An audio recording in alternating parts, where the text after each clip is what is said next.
ধারাবাহিকের শুরুতে দেখা যায় গীতা স্বস্তিককে নিয়ে বস্তিতে যায়। তখন স্বস্তিক বলে, এটা আপনি কোথায় নিয়ে আসলেন আমাকে? তখন গীতা বলে, আপনি চিনতে পারছেন না? এটা তো আমাদের বস্তি, আমার বাড়ি।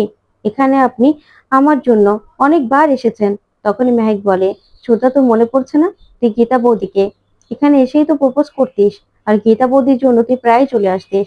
তখনই গীতা বলে, ওই যে স্বস্তিক বাবু, আপনি দেখছেন তো দরজাটা, সেখানে দাঁড়িয়ে আপনি আমাকে প্রপোজ করেছিলেন। আপনার মনে পড়ছে? বলুন না, আপনার মনে পড়ছে? তখন সবাই তাকিয়ে থাকে স্বস্তিকের দিকে, আর গীতা এক এক করে সব ঘটনাগুলো স্বস্তিককে খুলে বলতে থাকে। তখন তো স্বস্তিক এই কথাগুলো শুনে কিছুই বুঝতে পারে না, আর চুপ করে দাঁড়িয়ে থাকে। তখন মেহেক বলে, ছোটদা, তুই কিচ্ছু মনে পড়ছে না? বল না, তুই কিচ্ছু মনে পড়ছে না? তখনই গীতা তাকিয়ে থাকে। তারপর স্বস্তিক বলে, আমি এখানে আসতাম, এই বস্তি আমি চিনি, আমার তো কিছু মনে পড়ছে না। তখন মেহেক বলে, হ্যাঁ ছোটদা, তুই মনে করার চেষ্টা কর না। তুই তো গীতা বৌদিকে খুব ভালোবাসতিস, আর গীতা বৌদিকে তুই ভালোবেসে কি নাম দিয়েছিলি তোর মনে নেই? তখন অঙ্কিত বলে, হ্যাঁ ছোটদা, আপনি মনে করার চেষ্টা করুন না, আপনার জন্য আমরা কেউ ভালো নেই, কেউ ভালো নেই। তখন গীতা বলে, আপনি স্বস্তিক মুখার্জি, আপনি অগ্নিজিৎ মুখার্জির ছোট ছেলে, আপনি মুখার্জি বাড়ির সন্তান। আপনি এই যে চায়ের দোকানটা দেখছেন, এখানে ধোয়া ওঠা চা খেতেন আপনি, মনে পড়ছে না? আপনি আমার এখানে কতবার আসতেন, আমাদের এই ঘরের মধ্যে বিয়ে হয়েছিল, আপনার মনে পড়ছে? তখন মেহেক বলে, আচ্ছা ছোটদা ভাই, তোর কিছু মনে পড়ছে না? বল না, তুই তো গীতা বৌদিকে প্রথম দিন দেখেই ভালোবেসে ফেলেছিলি। তখন আমাদের কাছে গিয়ে গল্প করেছিলি, আর বলেছিলি, জানিস তো, লেডি সালমান একদম মারপিট করে সালমানের মতো। তখন এই কথাগুলো শুনেই সবকিছু মনে করার চেষ্টা করতে থাকে স্বস্তিক। চোখের সামনে যেন ঝাপসা ঝাপসা সবকিছু ভেসে আসে। তখন মেহেক বলে, তোর কিচ্ছু মনে পড়ছে না? মনে পড়ছে না তোর? বল না চোরদা ভাই, তুই তো গীতা বৌদিকে কত ভালোবাসতিস, গীতা বৌদির জন্য কত কিছু করেছিস, ওকে তুই গুন্ডাদের হাত থেকে পর্যন্ত বাঁচিয়েছিলি। তখন স্বস্তিক বলে, আমি গুন্ডাদের হাত থেকে বাঁচিয়েছিলাম ওনাকে? আমার জন্য সবাই কষ্ট পাচ্ছে, হ্যাঁ? আমি কেন মনে করতে পারছি না, কেন কিছু মনে পড়ছে না আমার? তখন গীতা বলে, আপনি তাকিয়ে দেখুন না, আপনার মনে পড়বে। আপনি চারদিকটা ভালো করে দেখুন, আপনাকে এই বস্তিতে সবাই সব থেকে ভালো জামাই বলতো। মনে করুন না, আপনি এই বস্তির জন্য কত কিছু করেছেন। তখন স্বস্তিক সবকিছু মনে করার চেষ্টা করে অস্থির হয়ে যায়, আর বলে, কেন আমার এরকম লাগছে, আমার কিচ্ছু মনে পড়ছে না।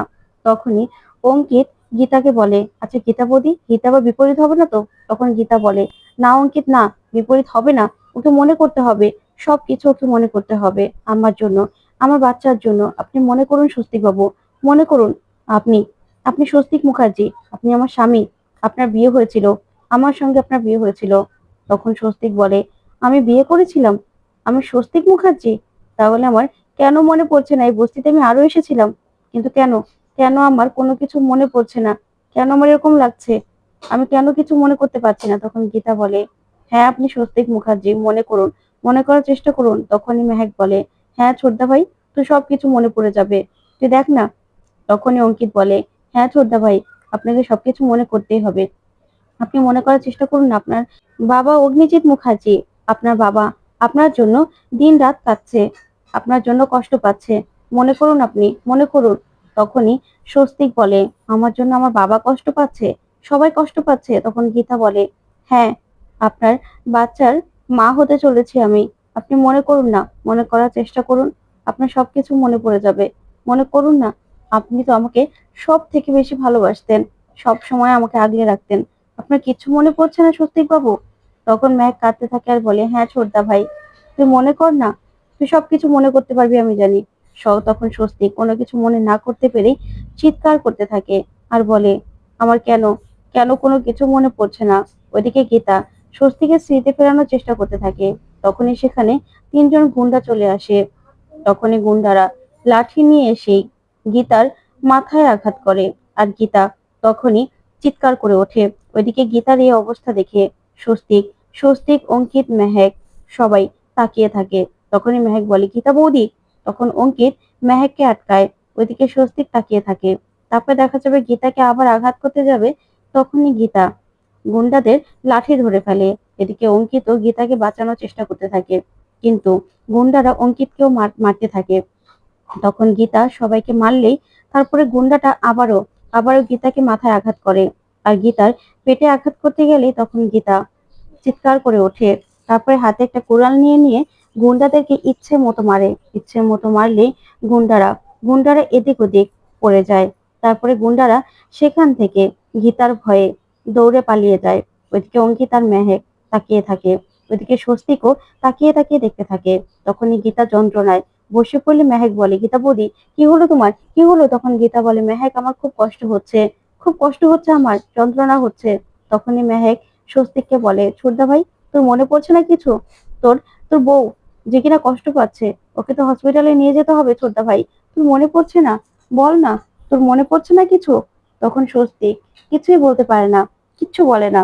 তখন মেহেক বারবার করে স্বস্তিকের সব কথা মনে করানোর চেষ্টা করে। তখন অঙ্কিত বলে, মেহেক আগে গীতা বৌদিকে নিয়ে যেতে হবে, চলো। তারপরে গীতাকে অঙ্কিত আর মেহেক মিলে উঠিয়ে হসপিটালে নিয়ে যেতে থাকে। তখন গীতা স্বস্তিককে বলে, স্বস্তিক বাবু আপনার মনে পড়ছে না, আপনাকে আমার দরকার। ওইদিকে দেখা যাবে টিপ টিপ স্বস্তিকের ঘরে এসে স্বস্তিককে খুঁজতে থাকে, কিন্তু কোথাও খুঁজে পায় না। তারপরে টিপ বলে, কোথায় গেল? সঞ্জয় কোথায় গেল? আবার কি গীতা সঞ্জয়কে অন্য কোথাও নিয়ে গেল? কি হবে এবার? তখন স্বস্তিককে ফোন করতে থাকে টিপ। তারপরে ফোন না ধরলেই টিপ বলে, তাহলে কি গীতাকে ফোন করব? না, গীতা যদি কোথাও নিয়ে থাকে তাহলে তো গীতা ফোন ধরবেই না। কিন্তু আমি এখন কোথায় খুঁজবো? আমি কিন্তু আমার ভালোবাসার মানুষকে কিছুতেই হারাবো না, কিছুতেই না। এই বলে টিপ বেরিয়ে যেতে লাগলে তখনই স্বস্তিককে দেখে আর বলে, সঞ্জয় তুমি কোথায় গিয়েছিলে? কোথায় গিয়েছিলে তুমি বলো? তুমি জানো না তোমাকে ছাড়া আমি এক মুহূর্ত থাকতে পারি না? তোমাকে আমি কত ভালোবাসি তুমি জানো না? কিন্তু স্বস্তিক টিপের একটা কথারও উত্তর দেয় না, একটা কথাও শোনে না। বারবার করে গীতার কথাগুলি ভাবতে থাকে স্বস্তিক। তখন টিপ বারবার করে অনেক কথা বলতে থাকে আর বলে, কি হলো তোমার সঞ্জয়? কি হলো? তুমি আমার দিকে তাকাও, আমি তোমার বউ টিপ লাহিড়ী। আমার তোমার সঙ্গে বিয়ে হয়েছে, আমাদের ফুলসজ্জা পর্যন্ত হয়নি, আমরা হানিমুনে পর্যন্ত যেতে পারিনি। আমি তোমাকে কত ভালোবাসি সঞ্জয়, তুমিও আমাকে ভালোবাসো। আমার দিকে তাকাও, কি হয়েছে তোমার? কথা বলছো না কেন? কথা বলো, কথা বলো না। I love you. এই বলেই সঞ্জয়কে জড়িয়ে ধরে টিপ। তখনই স্বস্তিক টিপকে সরিয়ে দেয়। তখন টিপ বলে, কি হলো? তুমি এখনো কথা বলছো না কেন? তোমাকে ওরা উল্টা পাল্টা বোঝানোর চেষ্টা করছে, তাই তো? তোমাকে উল্টাপাল্টা বোঝাচ্ছে ওরা, আমার কাছ থেকে দূরে নিয়ে যেতে চাইছে। তখন স্বস্তিক বলে, টিপ আমি কে? কি আমার আইডেন্টিটি বলো, আমি কে? তখন টিপ বলে, কি বলছো তুমি সঞ্জয়, তুমি কে মানে? তখনই স্বস্তিক বলে, হ্যাঁ বলো, আমার পরিচয় কি বলো। তখন টিপ বলে, তোমার নাম সঞ্জয় লাহিড়ী, তোমার বাবার নাম সায়ন্তন লাহিড়ী, মায়ের নাম প্রিয়া লাহিড়ী, আর তোমার বউ আমি, আমার নাম টিপ, টিপ লাহিড়ী, এটাই তোমার পরিচয়। তখনই স্বস্তিক বলে, না বলো টিপ, আমি কে? আমি কে? আমার আইডেন্টিটি কি কি? বলো টিপ, আমার সঙ্গে চুপ করে থেকো না। কেন বলছো না তুমি? তখনই টিপ কাঁদতে থাকে আর বলে, সঞ্জয় তুমি কেন এরকম করছো বলো, তুমি কেন এরকম করছো? ওরা তোমাকে ভুলভাল বুঝাচ্ছে, আমার কাছ থেকে তোমাকে দূরে নিয়ে যেতে চাইছে। আমি তোমার ভালোবাসা, তুমি আমাকে ভালোবাসো, আমি আমার ভালোবাসা কাউকে নিয়ে যেতে দেবো না। তোমাকে আমি না অন্য কারো হতে দেবো, যদি কেউ নিয়ে যেতে চায় তাকে আমি শেষ করে দেবো। তখন স্বস্তিক তাকিয়ে থাকে। ওইদিকে দেখা যাবে গীতাকে হসপিটালে নিয়ে যায় অঙ্কিত আর মেহেক। তখনই ডক্টর নার্স সবাই ছুটে আসে। তখন ডক্টর বলে, কি হলো, কি হয়েছে? ওনার তো ডেলিভারি ডেট এখন নয়, আরো তো দেরি আছে। তখন মেহেক বলে, ডক্টর আপনি ওকে দেখুন, আমি আপনাকে সবটা পরে বুঝিয়ে বলছি। তখন ডক্টর বলে, ঠিক আছে, ওনাকে ভিতরে নিয়ে চলুন। তারপরে গীতাকে ভিতরে নিয়ে গেলেই ওদিকে মেহেক কাঁদতে থাকে। তখন অঙ্কিত বলে, মেহেক তুমি কেঁদো না, সবকিছু ঠিক হয়ে যাবে, দেখবে। তখন মেহেক বলে, আমি তো ভাবছি অন্য কথা। আচ্ছা, ছোটদা ভাইয়ের কোনো কিছু যদি সত্যি মনে না পড়ে তাহলে বাচ্চাটা বাঁচবে তো অঙ্কিত? তখন অঙ্কিত বলে, কেন এই কথা বলছো মেহেক, সব ঠিক হয়ে যাবে। তখনই দেখা যাবে নার্স আসে, সে বলে, আপনাকে ডক্টর ডাকছে। তখন মেহেক বলে, সিরিয়াস কিছু হয়নি তো, বাচ্চাটা ঠিক আছে তো? তখন নার্স বলে, আপনি আসুন। ওইদিকে গীতাকে চেক আপ করতে থাকে ডক্টর। তখন গীতা মেহেক মেহেক বলে ডাকতে থাকে। তখনই মেহেক সেখানে আসে আর এসেই বলে, গীতা বৌদি তুমি ঠিক আছো তো? এই তো, এই তো আমি তোমার কাছে আছি, আমি তোমার পাশে আছি। তখনই মেহেক এসে বলে, ডক্টর ঠিক আছে তো বাচ্চাটা, বাচ্চাটা ভালো আছে তো? তো বন্ধুরা, তাহলে কি গীতার বাচ্চাটা মারা যাবে নাকি সুস্থ থাকবে? তোমাদের কি মনে হয়? কমেন্ট করে জানাতে ভুলবে না। ধন্যবাদ।